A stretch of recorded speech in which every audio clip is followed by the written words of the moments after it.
Welcome back to the Millennial Dentist Podcast, a podcast all about working smarter, not harder.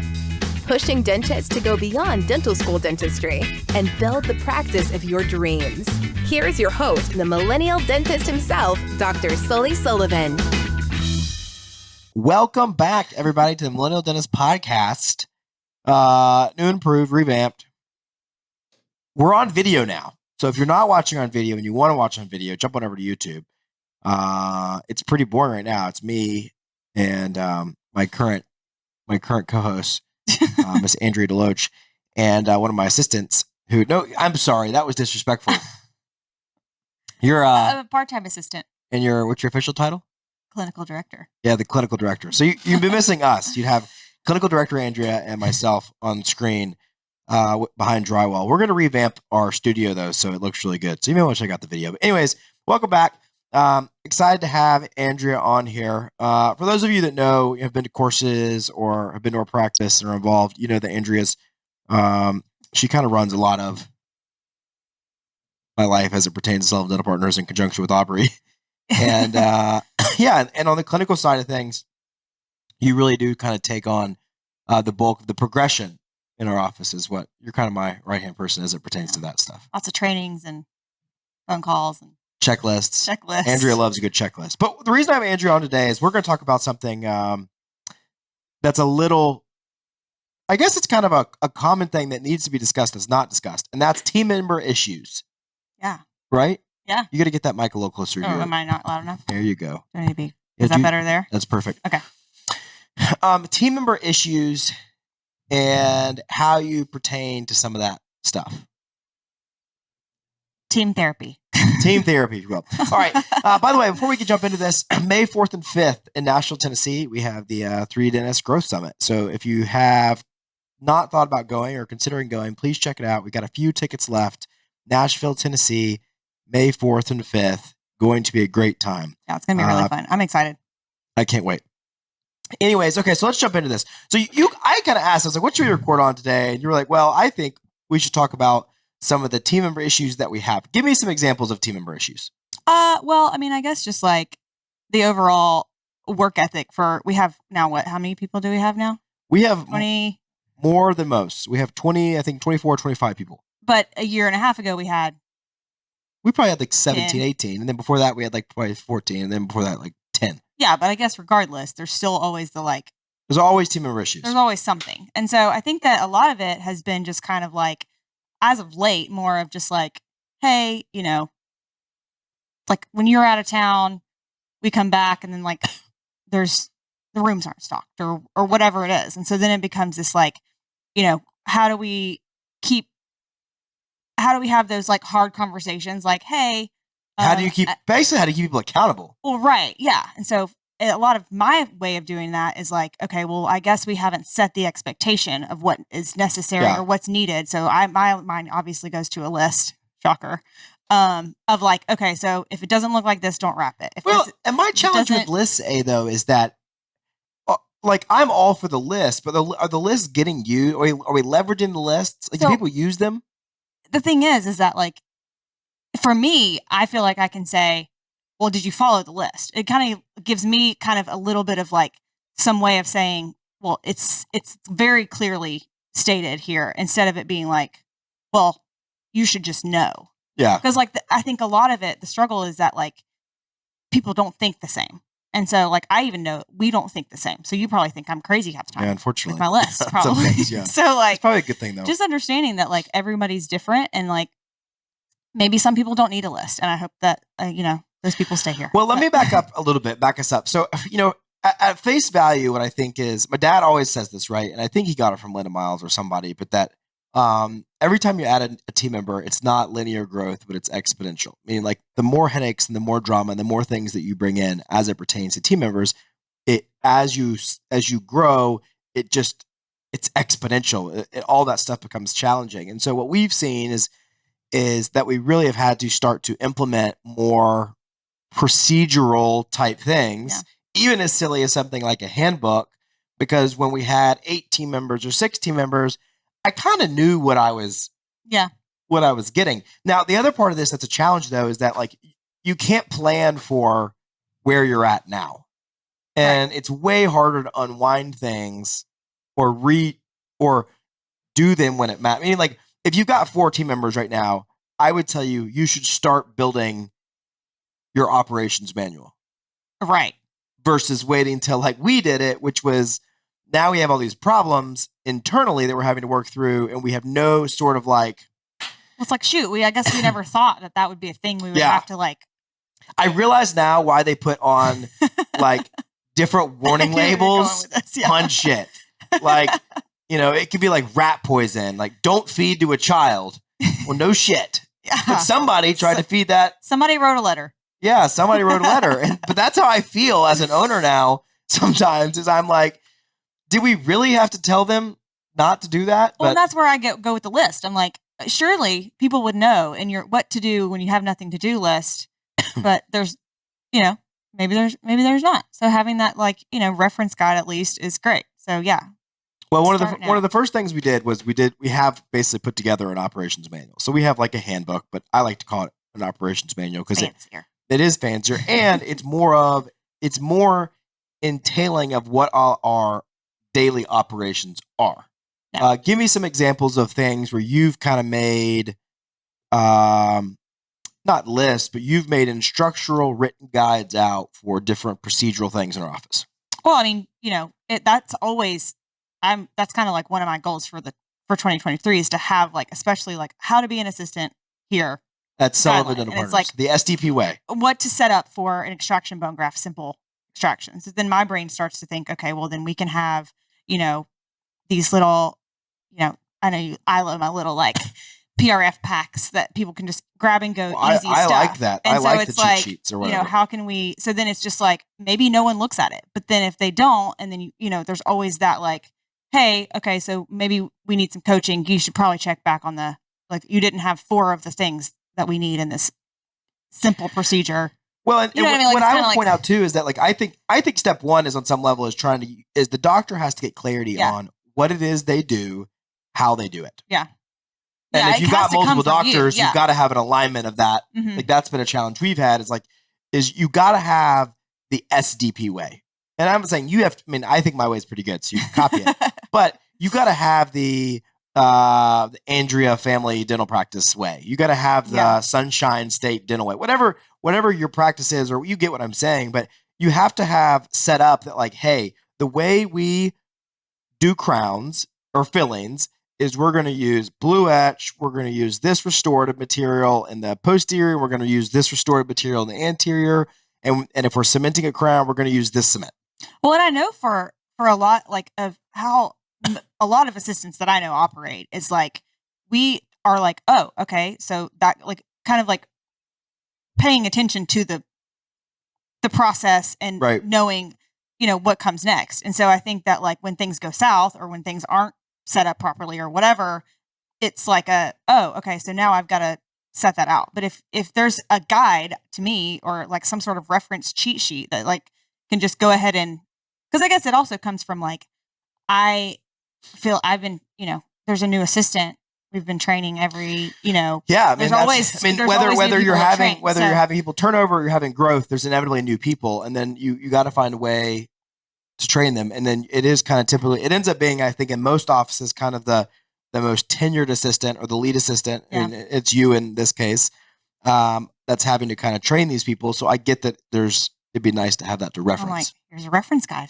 Well, and I will say, even I to use an example of that, I've seen this firsthand is with these ExoCAD videos I've been doing. Mm-hmm. Which what I'm doing is I'm recording all these videos for educational purposes, but then we hire this lab tech, and I just gave Misa all the videos, and essentially he's taught himself based off the videos, and I've not had to go waste my time or spend my time train normal stuff that I would have to train him hands-on doing. So if I could delegate that out, well, and it's just back to setting the and you make some videos sometimes, how to stand and glaze a crown. Do you have video content? Oh yeah, we've got some on Slack. It's not see, that would be something that would be I think videos. Where I would yeah, but I think that's good advice is we've got a Sullivan Dental Partners YouTube. Yeah, we should record videos. Mm-hmm. even if they're iPhone quality, on how to do X, Y, or Z, and then have a more organized place to view those videos than just Slack. Oh yeah, no, I've kind of thought about that too, and Aubrey and I have talked about potentially like figuring out, because it just gets lost in the shuffle, and then you're like, you can't really even search a video, so that makes sense. Yeah, we should probably do that. When would you? So like I hope what people hear on this too is that like, and obviously they just released one with Aubrey a couple episodes ago, and then this one is that a lot of the things that my team does, I don't even necessarily know about them or know the intentionality of all of them. And I guess what I'm getting at is like, at what point did we do something right or do something different that allowed you to kind of have this autonomy that you were going to be able to implement and do this type thing? It just came from a place where like, as we were trying to grow this, trying to do all this, like you were busier, like you were incorporating more stuff into your, what you wanted to do and focus on. And it came down to like, instead of me presenting you with an issue, why don't I present you with how to fix it? Like, yeah, love that. Because it would either be something that you're like, yeah, we'll get to it, and I'm like, well, okay, let me just go ahead and get my wheels turning so that way we can just like move past this. And if you say it sucks, then you're like, wrong. And then we try again. But like, yeah, I'd much rather you come to me with solutions than come to me with problems. Yeah. And I still come with some problems every now and then, but I try to just, and so I think by you kind of giving me positive feedback and like us working with things, it became a little bit of an easier process. And I'm like, oh, okay, well, shoot, I'm just going to bring you solutions. Or realize that like if you don't take ownership and do it, it's not going to get done. Well, that's not necessarily, I mean, what is that? We're calling that priority calibration. Oh, yeah, we went through a big phase of that. We did. Talk a little bit about that.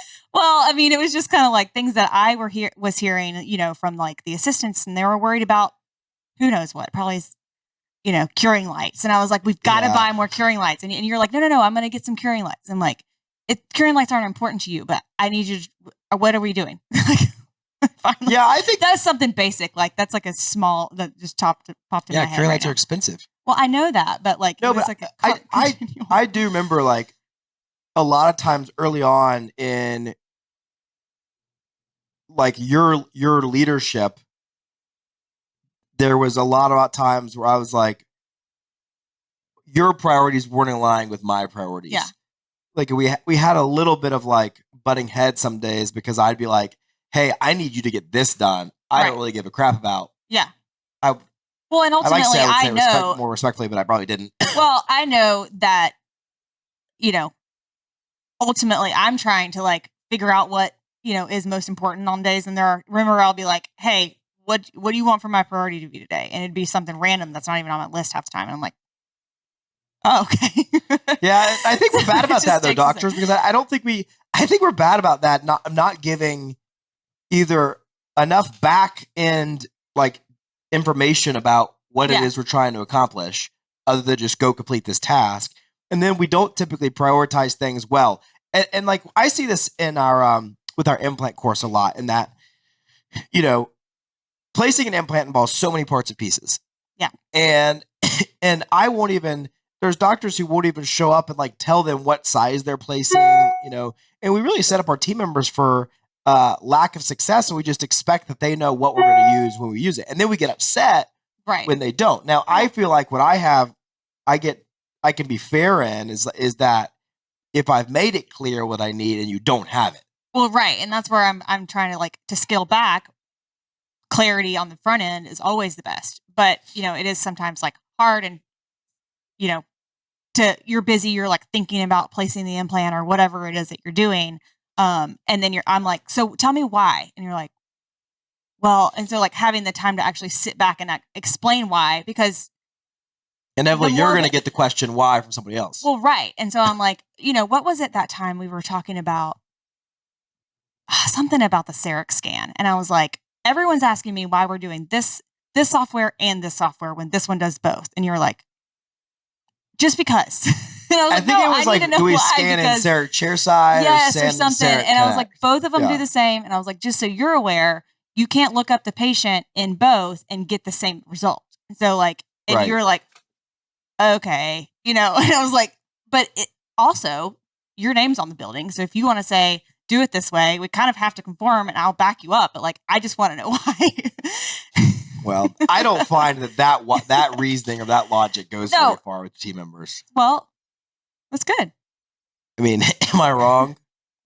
No, but I don't know. I think that like the more we can engage our people and the more we can give them the tools to be successful and a little bit of get out of the way, yeah.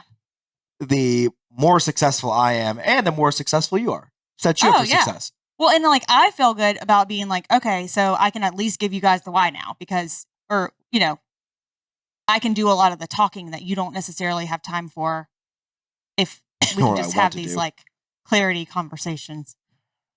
All right, let's talk about some other hard conversations that we're having to have. What are some hard ones you had to have lately? You know, what did we say? I got one today. Let me read this. Let me tell you how you respond to this. So this comes in from a caller. So Will from Idaho, that's not really who it is, but that sounded funny. He sends a message that says, I'm not sure how to handle this. Do I write at this assistant or fire her? She calls out a lot more than others, and she sent this text to another employee today. So this is the text that this employee sends to another employee. Yeah, I'm going to be out when I need to be or want to be. I ain't been out in months because we didn't have help. And we now have, we'll call this other person Charlie. So things going to be diff. I've been telling you to take off Mondays, ! Wow. I mean. So like the Will's employee, Charlie, who is this? Charlie, the employee. I don't know exactly how the text got. Yeah.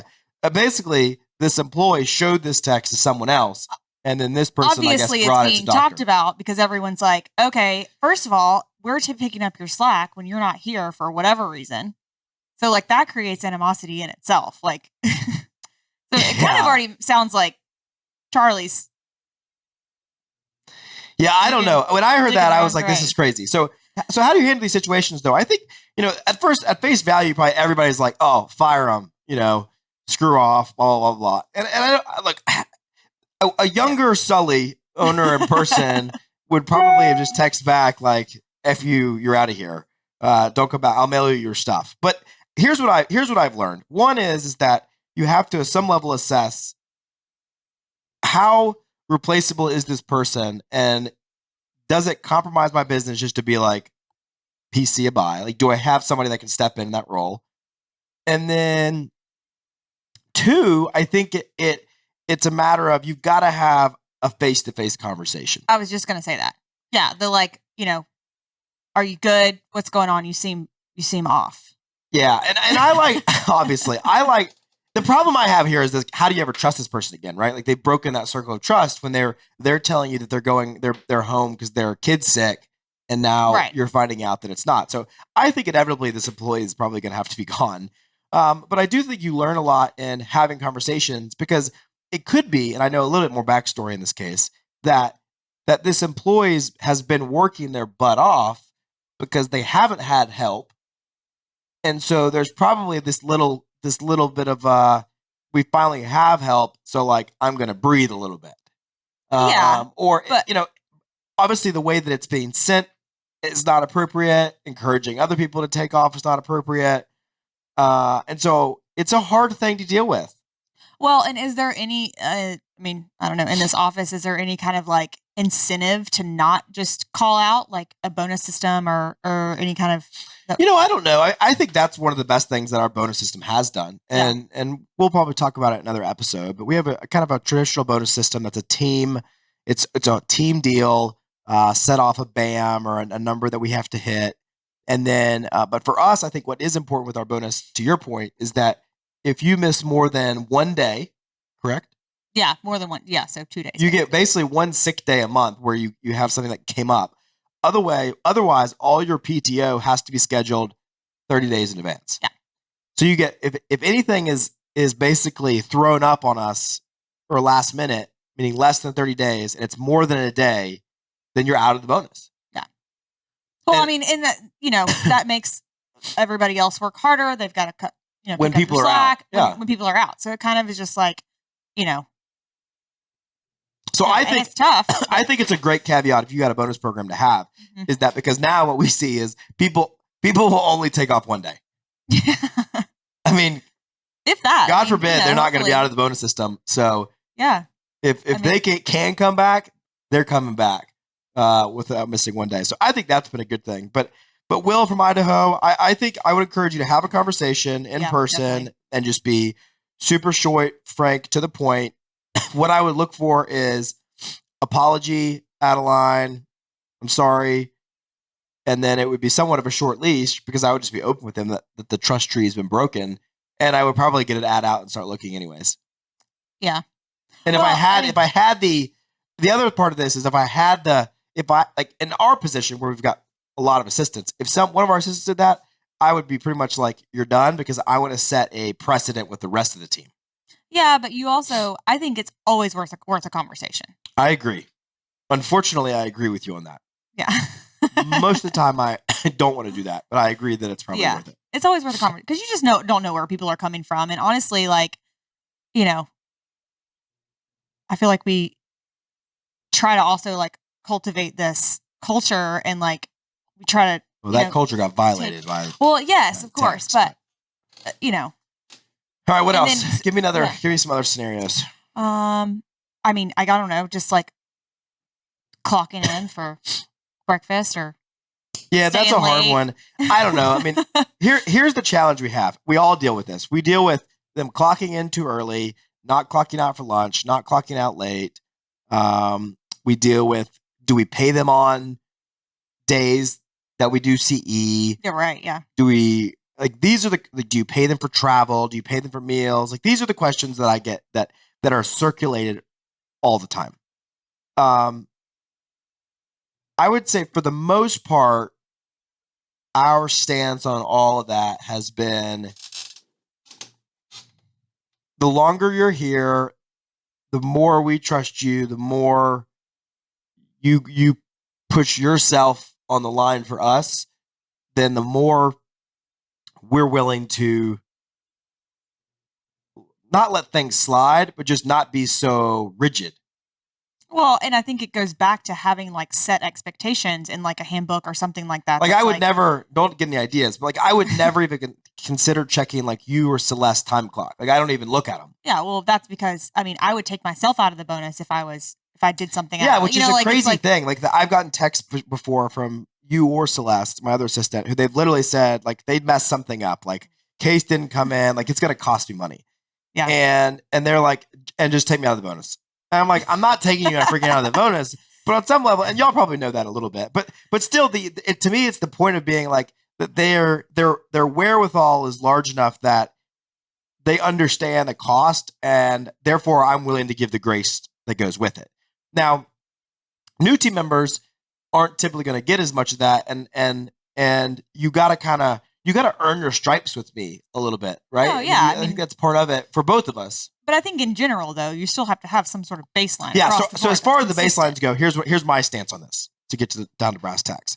I believe that you should, if it's a work day, meaning that employee would have been working otherwise, then if you take them to a CE event or you're doing something and it's a work day, they should be paid. If it's not a work day and you're paying for the CE, and I think we should most likely pay for the CE in the situation too. If it's not a work day, then you get the CE paid free and the travel paid free, but you don't get paid for the day. Yeah. Is that how we do it? Mhm. I thought that's how we do it. Yeah. So if there's a course that's on a Friday, Saturday, an employee normally works Friday, they would be paid Friday, but they wouldn't be paid Saturday. Right. But they get, in our case, that course free and any travel associated with it. Yeah. That would be free. Mhm. That's kind of, and now people are going to be like, that's double, you feel like they're getting double dipped, or some people may say that you should pay on the weekend too. That's just kind of the stance that we've said is like, hey, if you're missing days that you would have been working, you get them paid. Otherwise, you're getting the CE for free, and that's the case. Now, that's kind of your basic meeting type CE, like the 3D Dentist Practice Growth Summit, or something like that. Yeah. Now, if it's like, hey, I'm getting my EFTA, right, then we may have typically what I like to do in those situations is a payback deal, to where like we'll pay for it, but then you've got to give me back, 12 months of work. And if you leave during that 12 months, we're going to take out, part of that or some of that out of your last paycheck. Yeah. That fair? Mm-hmm. I think that's I think fair. so. But once again, setting that expectation on the front end, because it never fails before, a weekend CE or something, the chatter starts happening or throughout the office and everyone's like, so do we get paid for this or not get paid for this? Oh my gosh, it's so annoying. And it's like, Now, and that's what I'll say. Like what I feel like we've done well about is now we have this operations manual, like that shit's in there. Yeah. So meaning like sometimes Aubrey will text me and say, hey, what about, I'll just use one of late. Aubrey texts me and she goes, what about so-and-so wants to know. And the way our policy works is you can't like take a half day off. So if you miss, you can come in late, like 9 or leave like early. 9:30 or 2:30. And right? And that's for if you had to squeeze in an appointment, like for whatever it is, like and you couldn't get that appointment on your day off. Like those, you could make your appointment, still come in at that time for the rest of the day, and it wouldn't cost you, as far as the bonus goes. And well, someone was taking basically 2 half days, and they wanted them to, and so they would essentially be losing 2 days because they were violating the half day rule. Or that after 2:30 or before 9:30 or whatever. And so I said, well, what's the manual say? And Aubrey's like, well, this is what it says. I said, perfect. Like now we have something to point to where I'm not making biased decisions based off whether it was you or Celeste or someone else downstairs. Yeah. And so to me, that's really important. And so it's not like the HR side that is important about a handbook. That's why I don't like it as much, that word. But it's more of the operational side of, this is the way we operate. Yeah. These are the things we do and how we do them, and the expectations and rules to follow. Yeah. I mean, and then over time we make addendums to that. Right. Well, and that's what I was going to say is like, for people that are maybe starting out with their, operations manual, like done is better than perfect because it's not going to be perfect. So just get it done. And then if you have to make revisions or whatever, kind of do it as. I'm trying to think of some revisions that just got made last time. There were some like warning labels. I don't even know how I feel comfortable sharing some of the warning labels. Oh yeah, I'm like they're so dumb. That I'm like, you shouldn't do that shit. Yeah, but pull me under. They just don't. Now people want to know, but I can't tell you. It puts me at risk. But yeah, stuff that is obviously no brainers that you shouldn't do. Then we have to reprimand in a way that. We don't have a rule for it, but now we have to have a rule for it. Yeah. So once again, clarity. At the end of the day, wrapping up, I think that's what's important to me is that doctors, if you want to have team members take on more stuff, if you want them to delegate and you want to be able to delegate and have that kind of relationship where they can just bring you solutions and get stuff done, then you got to get clarity on what it is you're trying to accomplish. And you got to clarity on how you want to do things. And you got to get clarity on the materials in which you have. It's probably a whole nother conversation about inventory. Oh yeah. But like your inventory budget will get better if you'll just get clear on what you want. And then you put people in charge to make sure that everyone's doing it in that way so that you're not having these random products come in and out. And then second of all, I think that what I'm finding more and more that as silly as something like that operations manual is, having something to go back to and understanding that it doesn't have to be perfect, that it's going to be added to an addendum, I think has made it way easier for me as a leader to not feel like I'm having to be good cop, bad cop all the time. That they can go look up their fate because their fate's already outlined. Well, and there's always those, stories that you're like, oh, man, I'm sorry. I know that stinks that you have X, Y, and Z happening. You have a baby. Right. That gets sick and has to leave school and you have to go. Yeah. Yeah. It does stink, but it's just life. It's just, Well, thanks, Andrea, for coming on the show. Yeah, we'll have you back on more. It's good. long as you bring good content, people like this episode. If the episode we'll see. fails, It sucks. then we probably won't ever have you back on. Stick with my solutions and my lists. Otherwise, work smarter, not harder. We will see you next time. And hey, leave some reviews on iTunes for us. We're trying to get those up. And if you want to send in some calls or some texts, like Bob from Idaho or Will from Idaho, then please send those on. We'll deal with your issues live on air. And look for that Growth Summit promo video. Oh, there's a promo video coming out. If you haven't seen it, it's me on Broadway. Go check it out. Have a great day, everybody. Thank you for listening to The Millennial Dentist. Visit us online at millennialdentist.com.